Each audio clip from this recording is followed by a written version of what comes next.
Hey guys, welcome back to the Janus Project. We are continuing our Christian gaming series that we've been working our way through. And I know it's been a while since I've done a video. A lot of reasons for why that is. Partly, my office got absolutely overrun with my children's stuff. There's some construction going on in some of the rooms in my house.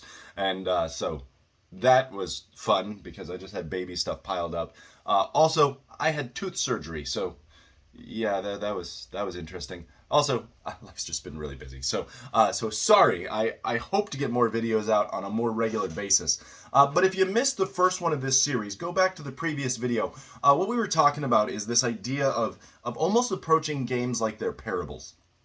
Now, I do that with the escape room that I work at. We approach some of our games more of the idea that it is a parable. We're telling a story. We're teaching a lesson. We never want to be so brazen that we're like, I just punched you in the face, like. But if we can subtly do it, sometimes we straight up do. I'll tell you about that probably in some future video. But sometimes we straight up write a Bible verse, or we straight up talk about God and unashamedly bring it up. But there is a way to do it subtly. And then what you can do is if you've built it subtly all this time, then it's almost like a little trap that you spring at the end and you say, all right, let's talk about what we have learned. Now, one of the most powerful ones that we did through the years, again, for those of you who missed the first video, I used to work as a teen camp director at a teen camp. Now, for various reasons, I don't do that anymore. I moved on to a different career option, I guess you could say. But part of what we did is we would try to spiritualize a week of camp. They're coming, they're playing games, they're going to chapel, they're doing all of these activities. But we wanted to build a spiritual thread that ran through the whole camp. Now, the way it worked is the camp would have some sort of historical theme. So that would cycle between things like Lewis and Clark, the Pony Express, we're out west, so all of those Western themes we would try to pull in. One of the most powerful ones we did is there was a time where we were doing a theme based on Lewis and Clark. Now, for those three of you who don't know about Lewis and Clark, they traveled across country and they made it all the way to the Pacific coast, and they had all of these guides in various areas that they used in order to help them follow their way across the country. They didn't know the country, but they could meet with these people who did, and those people would guide them. And so those could be Native Americans, those could be trappers, those could be explorers, whatever. They had all these guys. Probably the most famous one you guys would know of is Sacagawea, or however you properly pronounce her name. It's really fun. You go through, they spell it so many different ways. But what we have even to this day is you can go online and you can see Lewis and Clark's journals. You can see their notes they left behind. You can see memorabilia they brought back. But what we decided to do is we were studying out the topic of Ecclesiastes. Now, if you don't know anything about Ecclesiastes, go to some of the previous videos on this channel and you'll see me teaching through the book of Ecclesiastes.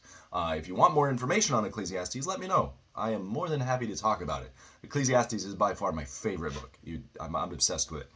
However, what we did is we were studying through the book of Ecclesiastes that summer, and we were studying through the life of Lewis and Clark. So what we decided to do is take the two concepts, and we were going to merge them together to make a single unifying theme.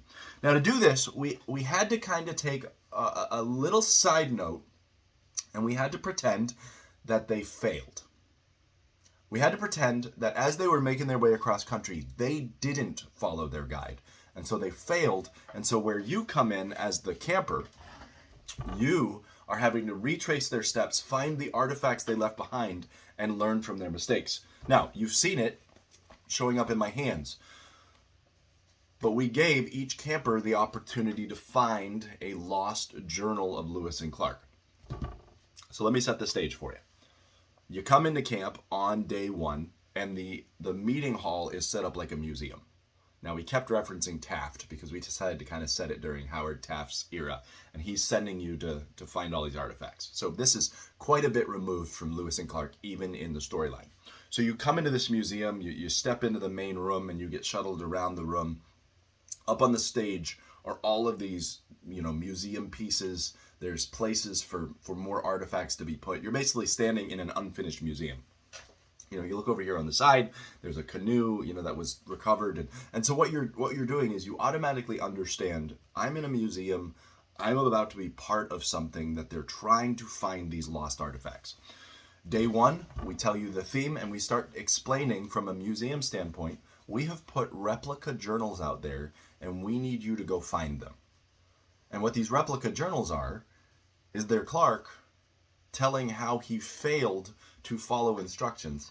But subtly, these journals, and so they're all made to look old and weathered and burnt out and all that good stuff.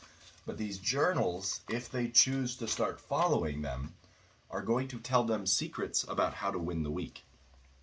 And so they've got subtle little nods. They've got little hints on the games. Some of them even tell you. So if you're playing in a game and suddenly someone says, red pattern, they're like, what's red pattern mean? I don't know. Maybe you have a book. And so if they had their journal on them, they could quickly open it up. And I'll tell you a little bit more about the games in a different video. But what we did is we set up the journal. And the journal was a story that was saying, this is the lessons they didn't learn and they failed. Now, I don't think it takes much of a stretch to then look at Lewis and Clark and look at Ecclesiastes and go, I see what you're doing there. So every morning we would talk through the book of Ecclesiastes, and we would treat Ecclesiastes as Solomon's journal. Solomon was there. He's been there. He's done that. He got the t-shirt. You know the old cliche. And as Solomon went through his material, what he would do is he would say, this doesn't satisfy. This doesn't satisfy. This doesn't satisfy. This is vanity and vexation of spirit. And we explained all that and we dug into it and we went and we applied it to their life to say, what are the things that Solomon is doing in his journal? He's warning you against that you're just going to run right out and do the same exact thing again. What are the things that Clark said, don't do this?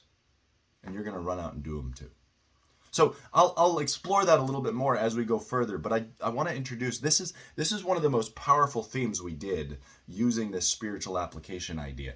And so what we did is we tied in this journal of Lewis and Clark, the lost journals, we fictionalized it, and we applied it to Solomon's journal.